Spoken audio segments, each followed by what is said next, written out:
In a quiet corner of the English countryside, nestled among rolling green hills and ancient oak trees, stood a modest military base. It wasn't flashy or particularly famous, just another outpost where soldiers trained, lived, and carried out their duties with quiet dedication. Among these soldiers was Corporal James Calloway, a man whose presence inspired little more than polite nods and occasional teasing from his peers. James had been part of the Royal Guard for nearly a decade, tasked with ceremonial roles that required precision, discipline, and an unwavering ability to stand still for hours on end. He was often seen standing tall outside Buckingham Palace in his iconic red tunic and bearskin hat, looking every bit the picture of British tradition. To most people, he seemed like just another face in the crowd of soldiers who guarded the monarchy. But there was something about James that made him different, though no one could quite put their finger on it. Perhaps it was the way he carried himself. Not stiffly, as some might expect, but with a calm confidence that hinted at years of experience far beyond parades and ceremonies. The other soldiers didn't know much about James's life before he joined the Royal Guard.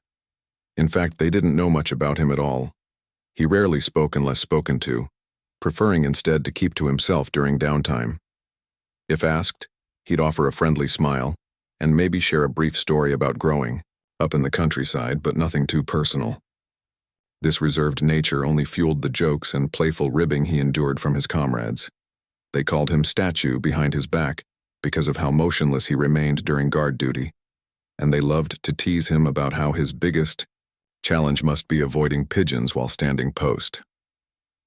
One sunny afternoon, a group of soldiers gathered near the barracks, chatting animatedly about plans for the weekend. Someone suggested heading to the shooting range, a favorite pastime for many on the base. The idea quickly gained traction, and soon enough a small group formed, eager to test their marksmanship skills.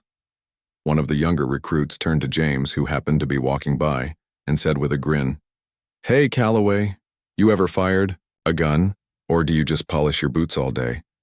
The comment drew laughter from the others, but James didn't seem fazed.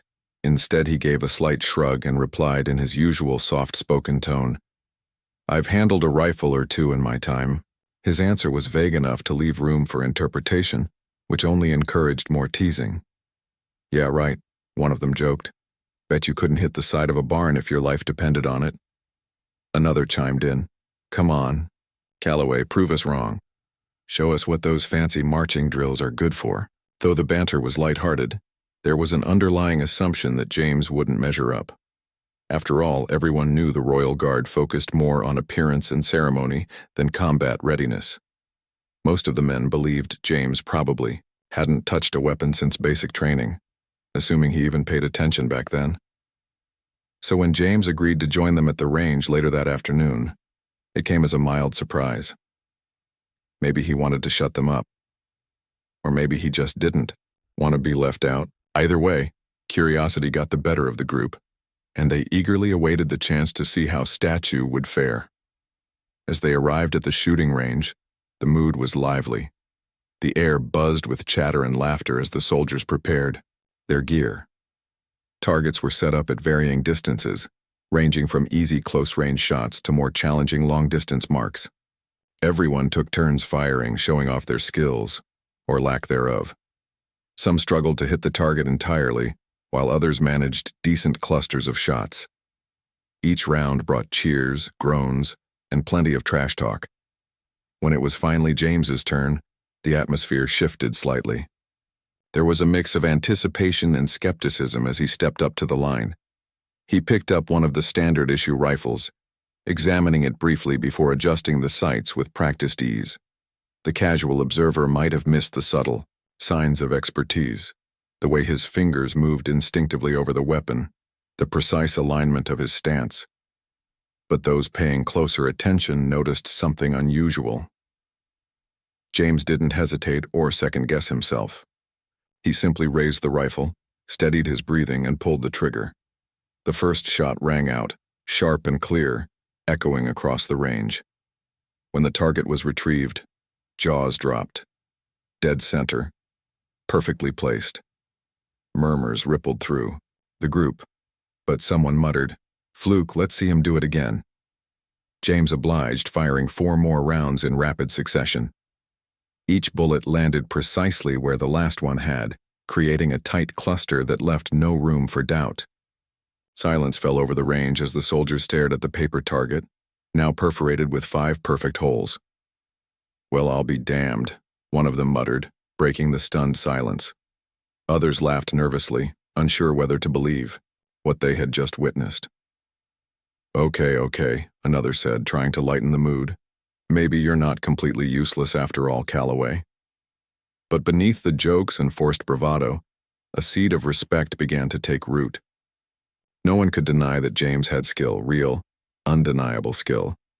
And yet none of them understood where it came from. What they didn't know, and what James wasn't about to tell them, was that this wasn't beginner's luck or some hidden talent honed during idle weekends. These weren't the clumsy efforts of a man picking up a rifle for the first time in years. This was the work of someone who had spent decades mastering the art of precision shooting under the most extreme conditions imaginable. James wasn't just any soldier. He was a legend in his own right, though few outside elite circles knew it. His reputation within the Special Air Service, SAS, was unmatched, earning him accolades and fear in equal measure. Yet here he was, blending into the background as a humble royal guard, letting others underestimate him without so much as a hint of arrogance. The shooting range fell silent after James's display of precision. The soldiers exchanged glances, unsure how to react. Some laughed nervously, trying to brush off what they had just witnessed as some kind of fluke. Others stared at the target, in disbelief, their minds struggling to reconcile the image of the unassuming royal guard with the man who had just fired 5 perfect shots. "All right, Calloway," one of them finally said, breaking the awkward pause. "Let's see if you can do it again. Or was that beginner's luck?" James didn't respond immediately. Instead, he calmly handed the rifle back to its owner and picked up another weapon, a slightly older model that hadn't been used in months. It wasn't his preferred choice by any means, but it would serve its purpose. With deliberate movements, he checked the sights, adjusted the stock, and loaded a fresh magazine. Every action was smooth and unhurried, betraying years of experience. To the untrained eye, it might have seemed like he was simply taking his time, but those who knew firearms well could see the subtle signs of mastery, the way his hands moved, instinctively the careful attention to detail, the complete absence of hesitation. Positioning himself once more, James took a deep breath, steadied his aim, and fired. 5 more rounds echoed across the range, each one striking the target with uncanny accuracy. This time there was no room for doubt. The soldiers gathered around the paper sheet, marveling at the tight grouping of holes. How are you doing this?" one of them stammered, genuinely baffled. Another joked weakly, "Maybe we should send him to compete in the Olympics or something." Despite the growing admiration, James remained unfazed. He shrugged modestly, offering only vague responses whenever someone pressed him for details. "Just practice," he said with a faint smile. "Anyone can get good with enough effort." His humility only added to the mystery surrounding him. Here was a man who had just demonstrated extraordinary skill, yet he acted as though it were nothing special. The contrast between his quiet demeanor and his lethal precision left the others both impressed and curious. As word of James's performance spread through the base, speculation began to swirl. Some soldiers dismissed the incident as a lucky streak, refusing to believe that someone like James could possess such talent. Others, however, weren't so quick to write it off. A few veterans whispered among themselves, recalling rumors of elite operatives whose skills bordered on superhuman. Could James be one of them? The idea seemed far-fetched. After all, why would an SAS sniper waste his time standing guard outside Buckingham Palace? Still, the possibility lingered in the air, fueling idle chatter during meals and breaks. One evening, as the sun dipped below the horizon, casting long shadows over the barracks, a senior officer approached James. Lieutenant Harper was a grizzled veteran with decades of service under his belt. He had seen plenty of sharpshooters in his time, but none quite like the display he'd heard about earlier that day. "Calloway," he said gruffly, leaning against the doorway of the mess hall, where James sat quietly eating dinner. "Got a minute?" James looked up, setting down his fork. "Of course, sir," he replied, standing to attention. Harper waved him off, gesturing for him to relax. "At ease, Corporal. I just wanted to ask you something. That little show of yours at the range, today, where'd you learn to shoot like that?" For a moment, James hesitated. The question hung in the air, heavy with implications. He could feel the weight of Harper's gaze, searching for answers behind his calm exterior. Finally, he spoke, choosing his words carefully. "Basic training, sir, and a bit of practice growing up. My father taught me how to hunt when I was younger." Harper raised an eyebrow, clearly unconvinced. "Hunting, huh? Must have been some damn fine hunting to make you that accurate. Ever think about joining a combat unit? You'd fit right in." James shook his head, maintaining his composed expression. "I prefer my current role, sir. It suits me." The lieutenant studied him for a moment longer before nodding slowly. "Fair enough, but keep that skill sharp, Calloway. You never know when it might come in handy." With that, he turned and walked away, leaving James alone with his thoughts. Though the conversation ended there, it planted seeds of unease in James's mind. He had always known that blending into the background wouldn't last forever. Sooner or later, someone would start asking questions he couldn't or wouldn't answer. For now, though, he chose to focus on staying low-key, keeping his secrets buried beneath layers of routine and normalcy. Over the next few days, life at the base returned to its usual rhythm. Soldiers resumed their training exercises, drills, and duties, but the memory of James's marksmanship lingered in the back of everyone's minds. Some continued to tease him lightly, while others treated him with newfound respect. Even the younger recruits who had initially mocked him began seeking his advice on improving their own shooting techniques. James obliged graciously, offering tips in his characteristic understated manner. "Focus on your breathing," he told one eager private. "And remember, it's not about strength, it's about control." What none of them realized was that James's expertise extended far beyond the confines of a shooting range. Years ago, he had been part of an elite unit tasked with carrying out missions so classified that even mentioning them could land him in hot water. From dense jungles to arid deserts, he had operated in some of the most hostile environments imaginable, eliminating high-value targets with surgical precision. His reputation within the SAS was legendary. They called him Ghost, because of his ability to move unseen and strike without warning. Yet here he was, living a life of relative anonymity, content to let the world forget about the man he used to be. Still, moments like the one at the shooting range served as reminders of who he truly was. Beneath the polished boots and ceremonial uniform lay a soldier whose skills had saved countless lives and ended others. James carried the weight of those memories silently, choosing to focus on the present rather than dwell on the past. For now he was happy to remain just another face in the crowd, letting the whispers and rumors fade into the background. But deep down, he knew it wouldn't last forever. Secrets have a way of surfacing when least expected, and James understood better than anyone that the line between obscurity and exposure is often thinner than it seems. Until then, he would continue playing his part, biding his time, until the day came when his true identity could no longer remain hidden. Word of James's extraordinary shooting skills spread like wildfire across the base. What had started as a light-hearted afternoon at the shooting range quickly became the topic of conversation in every corner of the barracks. Soldiers who hadn't even been present that day were eager to hear the details, and those who had witnessed it firsthand couldn't stop talking about it.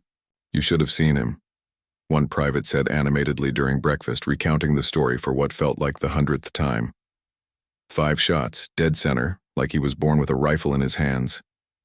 For James, the newfound attention was both flattering and unsettling. On one hand, he appreciated the respect that came with being recognized for his abilities. On the other, he knew that too much curiosity could lead to questions he wasn't prepared to answer. He tried to downplay the incident whenever possible, brushing off compliments with modest responses like, "It's just practice, nothing special." But the more he tried to deflect, the more intrigued people became. Lieutenant Harper, the senior officer who had questioned James earlier, found himself unable to shake the feeling that there was more to the corporal than met the eye. Something about James's demeanor, the quiet confidence, the precision in his movements, didn't align with the image of a ceremonial guard. Determined to get to the bottom of it, Harper decided to dig deeper into James's background. He requested access to his personnel file, expecting to find records of advanced marksmanship training or prior combat experience. Instead, what he discovered left him even more perplexed. James' file was unusually sparse. While most soldiers' records included detailed accounts of their training, deployments, and achievements, James contained only basic information: his enlistment, date assignments to the Royal Guard, and a few commendations for exemplary conduct.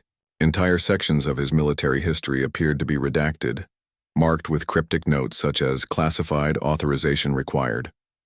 Even his emergency contact information listed only a post office box, with no mention of family or next of kin. It was as if large portions of his life had been deliberately erased. Harper frowned as he flipped through the pages, his suspicions growing by the minute. Who exactly was this man? And why did his record resemble that of someone involved in covert operations rather than a ceremonial soldier? The lieutenant's instincts told him that James wasn't just an ordinary Royal Guardsman, but proving it would require more than speculation. For now, he decided to keep his findings to himself, wary of stirring up unnecessary trouble. Meanwhile, the rumors about James continued to evolve. Some soldiers speculated that he might have been part of an elite unit before transferring to the Royal Guard, citing his impeccable marksmanship and unshakable composure as evidence. Others dismissed the idea as pure fantasy, arguing that if James really were some kind of secret operative, he wouldn't be wasting his time standing post outside Buckingham Palace. Still, the debate raged on, fueled by idle chatter and half-formed theories. One evening, as the sun dipped below the horizon and painted the sky in shades of orange and purple, James found himself alone on the edge of the base. He often sought solitude during moments like these, preferring the quiet company of nature to the noise of the barracks. Leaning against a weathered fence, he gazed out at the rolling hills, lost in thought. Memories of his past flickered in his mind. Missions in far-off lands, nights spent under starlit skies, the weight of decisions that had shaped not only his life but countless others. Those days felt like another lifetime now, yet they remained etched into his soul, impossible to forget. Unbeknownst to James, Lieutenant Harper watched him from a distance, his brow furrowed in contemplation. The lieutenant had always prided himself on his ability to read people, but James was proving to be an enigma. There was something about the way he carried himself, a blend of humility and authority, that didn't add up. Harper wondered whether confronting him directly would yield any answers or simply drive him further into secrecy. Back in the barracks, the atmosphere was alive with anticipation. A group of soldiers sat huddled around a table, debating James's mysterious origins. One of them suggested organizing a friendly competition to test his skills further, while another proposed asking him outright about his past. "What's the worst that could happen?" one of them joked. "He'll deny everything and we'll be back to square one."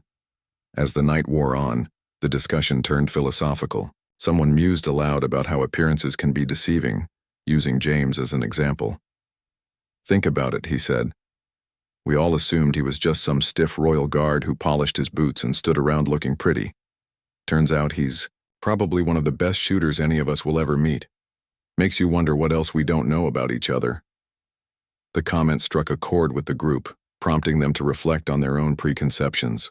How many times had they judged someone based on surface-level impressions, only to discover later that reality was far more complex?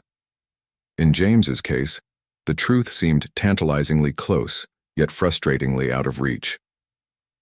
Over the following days, James grew increasingly aware of the scrutiny surrounding him. Conversations trailed off when he entered a room, and he caught snippets of whispered exchanges whenever he passed by. Though no one confronted him directly, the tension was palpable. Some treated him with cautious admiration, while others regarded him with thinly veiled suspicion. James understood that living among ordinary soldiers meant accepting a certain level of transparency, but he also knew that revealing too much could jeopardize not only his safety, but the lives of those he had once worked alongside. Despite the mounting pressure, James refused to let it affect his routine. He continued performing his duties with the same dedication and professionalism that had earned him respect in the first place. Whether standing guard or participating in drills, he maintained an air of calm indifference, projecting an image of reliability that reassured those around him. If anything, his steadfastness only deepened the mystery. One morning, as the soldiers gathered for roll call, an announcement came over the intercom summoning everyone to the briefing hall. Curiosity rippled through the ranks as they filed into the room, wondering what the sudden meeting could mean. When Lieutenant Harper stepped up to address them, his expression grim and serious, the mood shifted instantly. "Listen up," Harper began, his voice cutting through the murmurs. "Intelligence has flagged a potential threat in our vicinity. Details are still coming in, but we need volunteers to form a response team immediately. This isn't a drill, it's real, and it requires skilled individuals." The room buzzed with nervous energy as soldiers exchanged glances. No one spoke for a moment, the gravity of the situation sinking in. Then, almost instinctively, several pairs of eyes turned toward James. Sensing the unspoken expectation, he stepped forward without hesitation. Whatever secrets he carried, whatever doubts lingered in the minds of his peers, he knew this was a moment where action mattered more than words. As the team assembled and prepared to move out, James felt a familiar sense of focus wash over him. For years he had kept his past hidden, choosing to live quietly and avoid drawing attention to himself. But now, as the mission loomed ahead, he realized that sometimes staying in the shadows wasn't an option. Sometimes the world needed to see the ghost. The briefing hall was tense as Lieutenant Harper outlined the details of the mission. A rogue operative, believed to be highly skilled and dangerous, had been spotted in the surrounding area. Intelligence suggested that this individual posed a significant threat, one that could endanger not only the base but also nearby civilians. Time was critical, and the team needed to act swiftly. As Harper assigned roles and reviewed strategies, James stood quietly at the back of the room, listening intently without saying a word. When Harper finished speaking, he turned his attention to the volunteers. "This isn't going to be easy," he warned. "We're dealing with someone who knows how to stay hidden and fight dirty. I need everyone on their toes." His gaze lingered briefly on James before moving on, but the unspoken message was clear. Whatever secrets James carried, now was the time to put them to use. As the group prepared to move out, the atmosphere shifted, from nervous anticipation to focused determination. Weapons were checked, gear was distributed, and final instructions were given. James, who had volunteered without hesitation, blended seamlessly into the team. To the others, he appeared calm and composed, though inside, his mind raced with memories of past missions. He knew what it meant to face an opponent who thrived in chaos, and he understood the stakes better than anyone else in the room. Under the cover of darkness, the team set out toward the suspected location of the rogue operative. The moon hung, low in the sky, casting faint shadows across the rugged terrain. Every step they took was deliberate, every sound amplified by the eerie stillness of the night. Communication was kept to a minimum, limited to whispered commands and hand signals. James moved with practiced ease, his movements fluid and nearly silent despite the uneven ground beneath his boots. Hours passed as they scouted the area, searching for any sign of their target. The tension grew thicker with each passing minute, until finally one of the scouts signaled that they had found something, a makeshift campsite tucked deep within a dense thicket.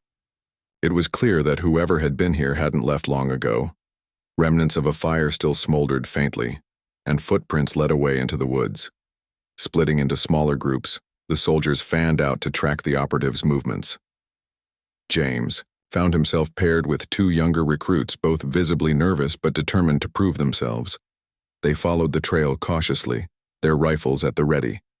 James took the lead, his sharp eyes scanning the environment for anything out of place. He noticed subtle signs that others might have missed. A snapped twig here, a disturbed patch of leaves there, all pointing toward someone deliberately covering their tracks. Suddenly, a sharp crack echoed through the trees, followed by the unmistakable sound of gunfire. Chaos erupted as the rogue operative ambushed the team, firing from a concealed position. The recruits scrambled for cover, their training momentarily overtaken by panic. Bullets whizzed past, striking bark and sending splinters flying. One of the younger soldiers cried out, clutching his arm after being grazed by a round. James reacted instantly. Dropping to one knee, he scanned the tree line, his instincts taking over. Years of experience had taught him how to remain calm under pressure, and he quickly identified the general direction of the shots. Without hesitation, he signaled for the recruits to stay down while he maneuvered into a better position. Moving with precision and speed, he slipped behind a fallen log, using it as a natural barrier. Peering through the scope of his borrowed rifle, James spotted a flicker of movement, a shadow shifting between the trees. The rogue operative was good, no doubt about it, but James was better. Taking a slow, steady breath, he aligned the crosshairs with the figure and squeezed the trigger. The shot was clean and precise, hitting its mark with deadly accuracy. The operative dropped instantly, their weapon clattering to the ground. For a moment, everything went silent. The sudden cessation of gunfire left the forest eerily quiet, broken only by the distant rustle of leaves in the wind. Then, one by one, the soldiers emerged from their hiding spots, cautiously approaching the scene. When they saw the downed operative, relief washed over them, mingled with awe as they realized what had just happened. "Did you see that?" one of the recruits exclaimed, his voice trembling with disbelief. "He took him out with one shot." Another soldier nodded, shaking his head in amazement. "I've never seen anyone move like that. It's like he knew exactly where to go, what to do." Their admiration was palpable, but James remained focused. He approached the operative carefully, ensuring that the threat was neutralized before signaling for medical assistance. Only then did he allow himself a brief moment of reflection. This was the life he had left behind, the adrenaline, the danger, the weight of responsibility. And yet, here he was, dragged back into it because circumstances demanded it. Back at the base, news of the successful mission spread quickly. The commanding officers praised the team for their bravery and efficiency, singling out James for his decisive actions. "Corporal Calloway saved us all tonight," Harper said during the debriefing, his tone filled with genuine respect. Without his skill and composure, things could have ended very differently. Though James accepted the commendations humbly, he couldn't shake the feeling of unease growing within him. The mission had forced him to reveal a fraction of his true capabilities, and he knew it wouldn't stop there. Questions would come, questions he wasn't sure he wanted to answer. In the days that followed, the soldiers who had witnessed James's performance began treating him differently. Gone were the jokes and teasing. In their place was a newfound reverence. Conversations around the barracks often revolved around theories about his past. Some speculated that he must have been part of an elite unit like the SAS or Special Forces, citing his tactical knowledge and precision as evidence. Others wondered if he had worked as a mercenary, or even served in foreign armies before joining the Royal Guard. Despite the growing curiosity, James continued to deflect inquiries with polite vagueness. When pressed, he offered simple explanations, like, "I learned a thing or two in my time," or "practice makes perfect." But the more he tried to downplay his abilities, the more intrigued people became. Even Lieutenant Harper, who had initially been skeptical, now regarded James with a mix of admiration and suspicion. One evening, as the sun dipped below the horizon, Harper approached James once again. "Calloway," he began, his tone softer. "This time, you don't have to tell me everything. But I think we both know you're not just a regular Royal Guard. Whatever your story is, it's clear you've got skills most of us can only dream of. And frankly, I'd rather know the truth than keep guessing." James hesitated, weighing his options. For years, he had lived with the burden of secrecy, knowing that revealing too much could put lives at risk, including his own. But the events of the past few days had changed things. The men he served alongside deserved answers, even if only partial ones. After a long pause, he spoke, his voice steady but tinged with reluctance. "I used to be part of something bigger," he admitted, "a unit that handled sensitive operations. My role required discretion, so I can't say much more than that. When my time there ended, I chose this path because it offered peace. That's all I'll say." Harper studied him for a moment, then nodded slowly. "Fair enough. Thanks for trusting me with that much."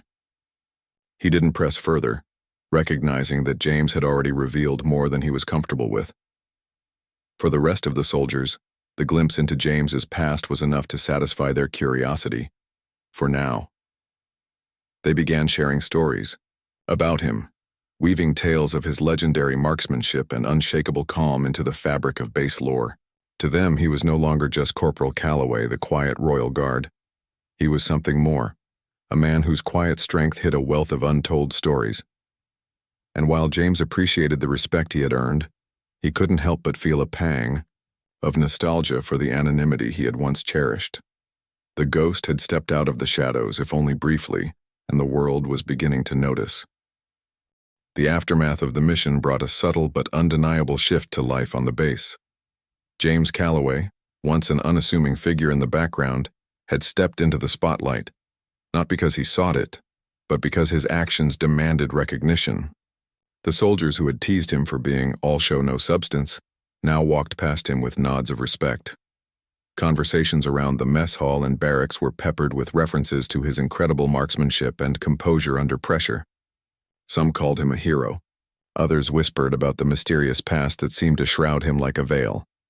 Despite the newfound admiration, James remained unchanged in his demeanor. He continued performing his duties with the same quiet dedication, standing guard outside Buckingham Palace as though nothing had happened. Yet deep down, he felt the weight of exposure pressing on him. For years he had embraced obscurity, choosing the ceremonial role of a royal guard as a way to escape the shadows of his former life. Now those shadows were creeping back, threatening to pull him into the light. Lieutenant Harper kept his promise not to pry further into James's past, but the curiosity lingered among the ranks. Soldiers began piecing together fragments of information, trying to construct a narrative that made sense of the man they thought they knew.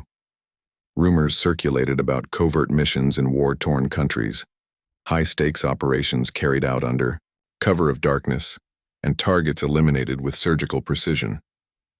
While none of these stories could be confirmed, they painted a picture of someone extraordinary, a legend hiding in plain sight.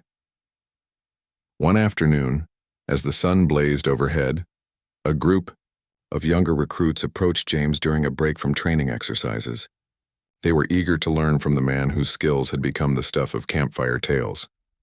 Corporal Calloway, one of them ventured hesitantly, "Could you teach us how to shoot like you did? We've never seen anything like it." James looked up from the rifle he was cleaning, a faint smile playing on his lips. He paused for a moment, considering their request. These were young men, full of enthusiasm and potential, looking up to him as a mentor. It wasn't something he had expected, but perhaps it was an opportunity to pass on what he knew without revealing too much about himself. "All right," he said finally, setting the weapon aside. "But remember, it's not just about pulling the trigger. It's about discipline, patience, and focus." Over the next few days, James worked with the recruits, guiding them through drills designed to improve their aim and control. He taught them how to steady their breathing, adjust their stances, and anticipate variables like wind and distance. His instructions were clear and concise, delivered with the calm authority of someone who had spent decades perfecting his craft. The recruits soaked up every word, marveling at the depth of his knowledge. What struck them most, however, was his humility.